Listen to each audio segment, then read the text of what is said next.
This tutorial will cover the basics of installing and working with PUNQ. This tutorial will be broken up into 4 sections. First, we'll cover basic installation for both Windows and Mac environments. Next, we'll walk through PUNQ's collection capabilities and how to configure collection for both syslog and SNMP traps, as well as viewing information via the live feed viewer.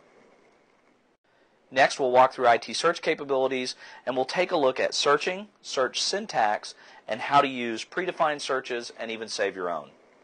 And then finally, we'll cover advanced topics for how to import archive files, search multiple files simultaneously, and even log in remotely to arbitrator systems and search their data as well.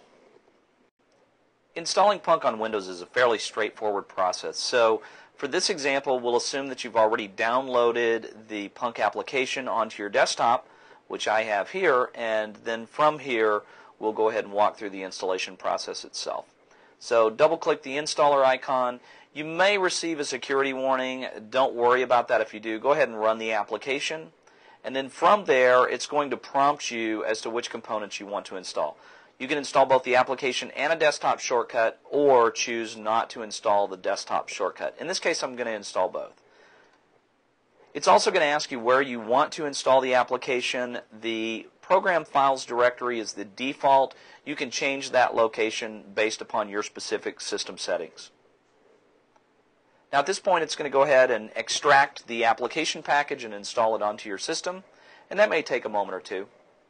Once the installation is complete, you'll see a completed designation here, and in this case it's put the desktop shortcut on the desktop for me. So I'm going to go ahead and close at this point.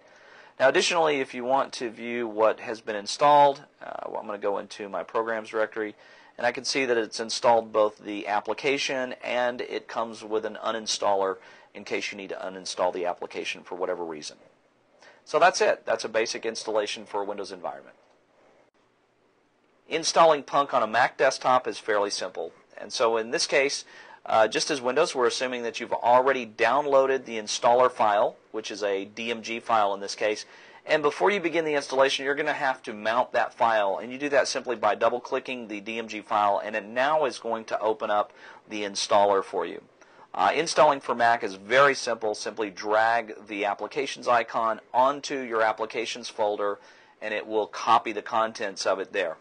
Now in this case, you'll notice that I received a copy message because I've already installed a copy of it onto my apps folder before. I'm going to go ahead and let it replace it just to give you a feel for how quickly the application installs. And so that's it. It's installed now on my desktop. In this case, I haven't installed any desktop shortcuts, but you can, and drop them down into your dock.